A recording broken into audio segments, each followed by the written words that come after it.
Hello everyone. आज हम लोग आरोह भाग 2 में काव्य खंड से पाठ 4 कैमरे में बंद अपाहिज पढ़ेंगे, जो कि रघुवीर सहाय जी की रचना है। कविता को पढ़ने से पूर्व हम रघुवीर सहाय जी का संक्षिप्त जीवन परिचय पढ़ेंगे। रघुवीर सहाय जी का जन्म सन 1929 को लखनऊ उत्तर प्रदेश में हुआ। इनकी प्रमुख रचनाएं अज्ञेय द्वारा संपादित दूसरा सप्तक, जो कि 1951 में प्रकाशित हुई, आरंभिक कविताएं महत्वपूर्ण काव्य संकलन हैं सीढ़ियों पर धूप में, आत्महत्या के विरुद्ध, हंसो हंसो जल्दी हंसो और लोग भूल गए हैं। पत्रकारिता के क्षेत्र में योगदान। ऑल इंडिया रेडियो के हिंदी समाचार विभाग से संबद्ध रहे हैं ये। फिर हैदराबाद से निकलने वाली पत्रिका कल्पना और उसके बाद दैनिक नवभारत टाइम्स तथा दिनमान से संबद्ध रहे। सम्मान। इन्हें लोग भूल गए हैं नामक काव्य संग्रह के लिए साहित्य अकादमी पुरस्कार से सुशोभित किया जा चुका है। रघुवीर सहाय जी का निधन सन 1990 में दिल्ली में हुआ। कैमरे में बंद अपाहिज कविता को पढ़ने से पूर्व हम इस कविता का प्रतिपाद्य पढ़ेंगे। कैमरे में बंद अपाहिज कविता को लोग भूल गए हैं नामक काव्य संग्रह से लिया गया है। इस कविता में कवि ने शारीरिक चुनौती को झेल रहे व्यक्ति की पीड़ा के साथ साथ दूरसंचार माध्यमों के चरित्र को भी रेखांकित किया है। किसी की पीड़ा को दर्शक वर्ग तक पहुंचाने वाले व्यक्ति को उस पीड़ा के प्रति स्वयं संवेदनशील होने और दूसरों को संवेदनशील बनाने का दावेदार होना चाहिए। आज विडंबना यह है कि जब पीड़ा को पर्दे पर उभारने का प्रयास किया जाता है तो कारोबारी दबाव के तहत प्रस्तुतकर्ता का रवैया संवेदनहीन हो जाता है।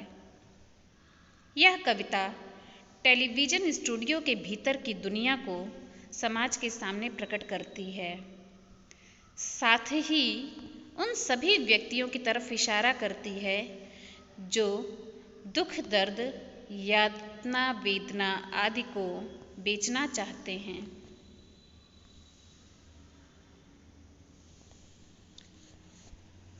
हम दूरदर्शन पर बोलेंगे, हम समर्थ शक्तिवान, हम एक दुर्बल को लाएंगे एक बंद कमरे में, उससे पूछेंगे तो आप क्या अपाहिज हैं? तो आप क्यों अपाहिज हैं? आपका अपाहिजपन तो दुख देता होगा, देता है। यहाँ कवि बताना चाहते हैं कि हम दूरदर्शन पर बोलेंगे। ये हम कौन हैं जो दूरदर्शन पर बोलेंगे? वह प्रश्नकर्ता, मीडिया कर्मी जो दूरदर्शन पर बोलेंगे और वह अपने आप को समर्थवान, शक्तिशाली बताते हुए कहते हैं कि हम कैमरे पर एक ऐसे व्यक्ति को लाएंगे जो दुर्बल होगा। दुर्बल का अभिप्राय क्या है? यहाँ दुर्बल का अभिप्राय है शारीरिक रूप से कमजोर। यानी हम समर्थ, शक्तिवान मीडियाकर्मी एक ऐसे व्यक्ति को पर्दे पर दिखाएंगे जो शारीरिक रूप से कमजोर है, अपाहिज है और वह दुर्बल है।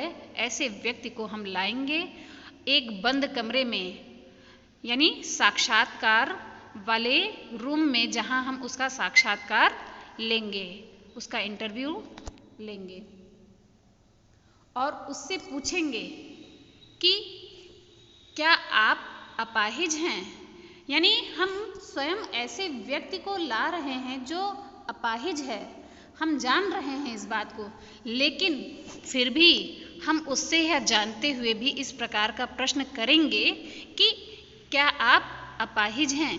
क्यों? क्योंकि हम उसका साक्षात्कार ले रहे हैं, इंटरव्यू ले रहे हैं। फिर हम उससे उसका कारण पूछेंगे कि आप अपाहिज क्यों हैं, यानी आपके अपाहिजपन का कारण क्या है।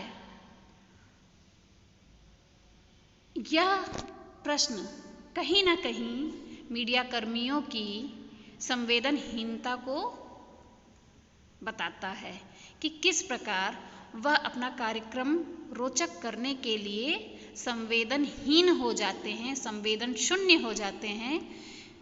यह इस बात को दर्शा रहा है। फिर हम उससे प्रश्न पूछेंगे, आपका अपाहिजपन तो दुख देता होगा, देता है? यानी इस तरह का प्रश्न करना क्रूरता की पराकाष्ठा को दर्शा रहा है कि एक आप शारीरिक रूप से कमज़ोर व्यक्ति को, शारीरिक रूप से जो व्यक्ति कमज़ोर होता है, क्या वह सुखी महसूस करता है, सुख महसूस करता है? नहीं, वह सुखी नहीं होता है। कहीं ना कहीं उसके भीतर इस बात का गहरा दुख होता है। तो अगर हम किसी शारीरिक रूप से कमज़ोर व्यक्ति से इस तरह का प्रश्न पूछें तो क्या उसे खुशी मिलेगी? नहीं मिलेगी। कहीं ना कहीं वह भीतर ही भीतर आहत होता है, क्योंकि वह शारीरिक कमजोरी उसने स्वयं नहीं चाही थी ना, वह ईश्वर प्रदत्त उसे मिली, तो इसके लिए वह स्वयं जिम्मेदार तो नहीं है। तो ऐसे में इस तरह के प्रश्न कहीं ना कहीं उस साक्षात्कार देने वाले व्यक्ति को आहत करते हैं। लेकिन फिर भी यह सब जानते हुए मीडियाकर्मी अपने कार्यक्रम को रोचक बनाने के लिए इस प्रकार के प्रश्न उस व्यक्ति से करते हैं। फिर हम कहेंगे अपने कैमरामैन से, कैमरा दिखाओ इसे बड़ा बड़ा, यानी इसे और भी बड़ा बड़ा करके दिखाओ, इसके अपाहिजपन को, इसके दुख को और बड़ा करके दिखाओ। फिर हम उससे प्रश्न पूछेंगे, हाँ तो बताइए आपका दुख क्या है, जल्दी बताइए। वह दुख बताइए और वह बता नहीं पाएगा। इस प्रकार हम उसे दबाव देते हुए बार बार पूछेंगे कि बताइए, आप अपने दुख को बताइए, क्या है आपका दुख, और अंत में वह बता नहीं पाएगा। फिर हम कहेंगे, सोचिए, बताइए आपको अपाहिज होकर कैसा लगता है। कैसा यानी कैसा लगता है। अब आप खुद देखिए कि अगर हम किसी से इस प्रकार का प्रश्न पूछें तो क्या वह उसे अच्छा लगेगा, जो कि शारीरिक रूप से स्वयं कमज़ोर है। इस प्रकार का प्रश्न किसी को भी अच्छा नहीं लगेगा, वह भीतर ही भीतर उसे तोड़ देता है। लेकिन फिर भी यह मीडियाकर्मी, यह प्रश्नकर्ता अपने कार्यक्रम को सफल बनाने के लिए किस हद तक संवेदनहीन हो जाते हैं, यह दर्शाया गया है इसमें। फिर हम खुद इशारे से उसे बताएंगे कि क्या ऐसा लगता है। फिर कहेंगे, सोचिए, बताइए, थोड़ी कोशिश करिए, यह अवसर खो देंगे। यानी हम उस पर इतना दबाव डालेंगे कि वह अपने दुख को बताए, और उसे यहाँ तक कि यह भी कहेंगे कि यह आपके पास सुनहरा अवसर है जब आप अपने दुख को सबके सामने प्रकट कर सकते हैं। सबके सामने का मतलब क्या है, यानी आपका साक्षात्कार हो रहा है, आप टीवी पर हैं और अब आप इस माध्यम से, हमारे माध्यम से या हमारे द्वारा अपनी बातों को दर्शकों तक पहुंचा सकते हैं, यानी आप दर्शकों की सहानुभूति प्राप्त कर सकते हैं। इसलिए यह आपके लिए एक सुनहरा अवसर है। इस प्रकार के अवसर को अगर आपने आज नहीं अपनाया तो आप यह सुनहरा अवसर खो देंगे।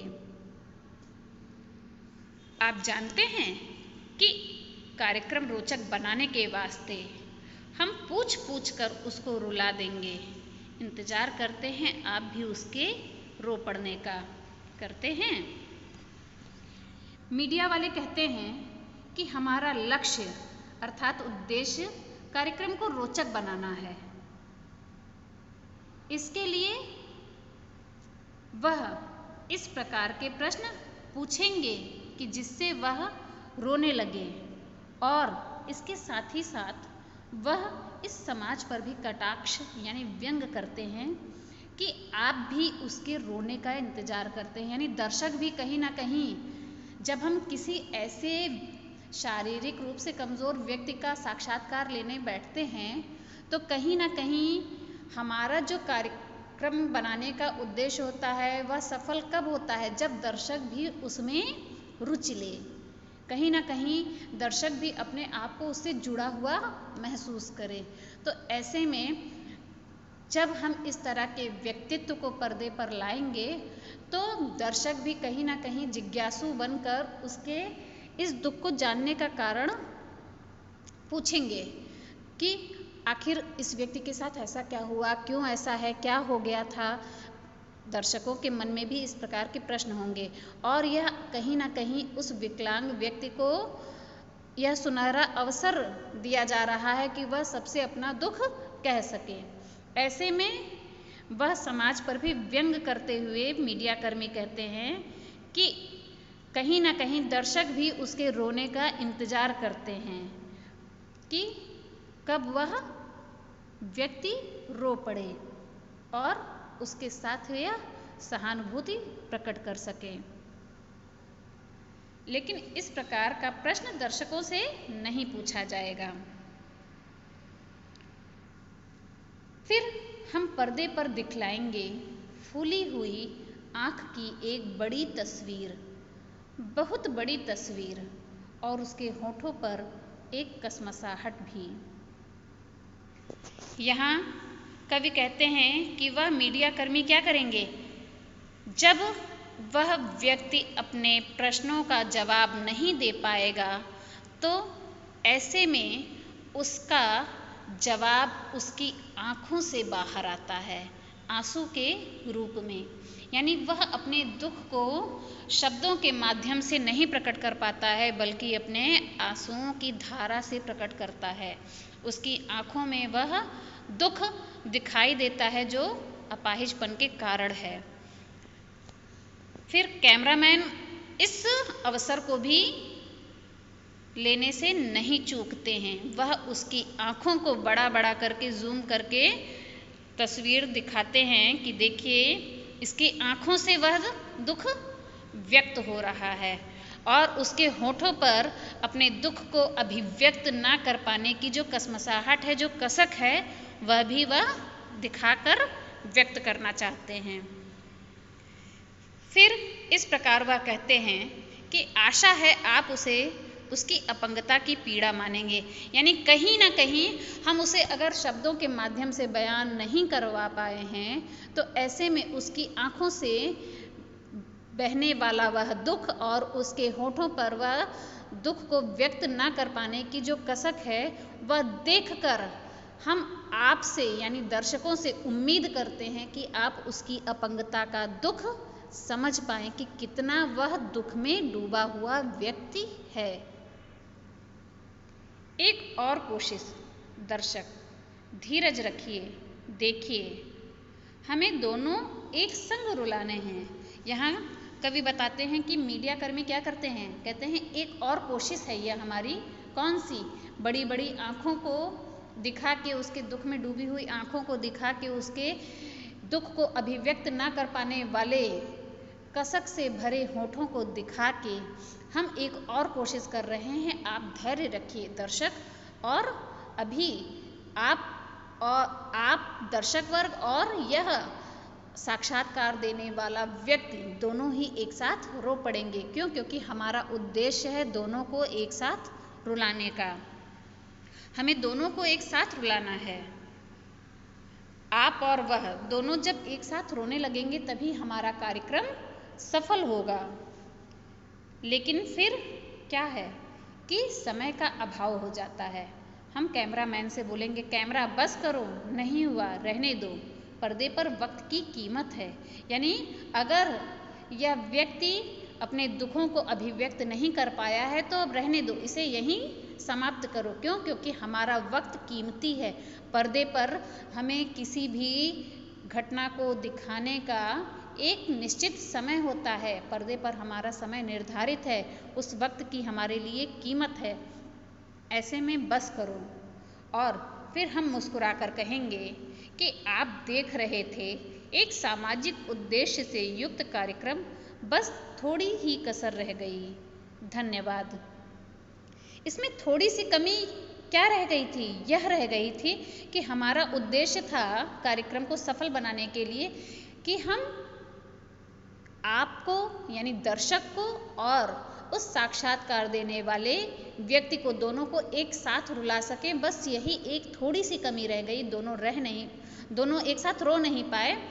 इसी कमी के साथ हमारा थोड़ा सा कार्यक्रम असफल होता हुआ नजर आया है, लेकिन फिर भी आप एक सामाजिक उद्देश्य से युक्त कार्यक्रम देख रहे थे। यह कार्यक्रम देखने के लिए आपका धन्यवाद। यह कहते हुए हम समाप्त कर देंगे। इस कविता के माध्यम से कवि ने मीडिया जगत का ऐसा क्रूर चेहरा प्रस्तुत किया है कि मीडिया कर्मी अपने कार्यक्रम को सफल बनाने के लिए किस प्रकार, किस हद तक संवेदनहीन हो सकते हैं, यह बताया गया है इसमें। उम्मीद है बच्चों आपको पाठ समझ में आ गया होगा। धन्यवाद।